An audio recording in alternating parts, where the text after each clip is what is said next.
So the Federal Reserve just raised interest rates. What does that mean for you? Number one, if you're trying to get a mortgage right now, it's going to get more expensive in the future. If you're trying to finance a car right now, for you to borrow that money is going to get more expensive in the future.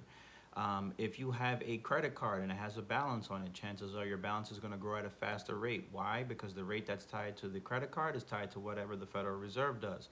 What does it also mean to you? If you have a savings rate, for example, if you have a savings account, that interest rate's probably going to increase over the next couple of weeks or months because it's tied to whatever the Federal Reserve does. So you may make a little money with your savings account, but if you have debt, it's going to get a little bit more expensive. The other thing to consider is that if you're an investor, what's probably going to happen is a little bit more turbulence in the market.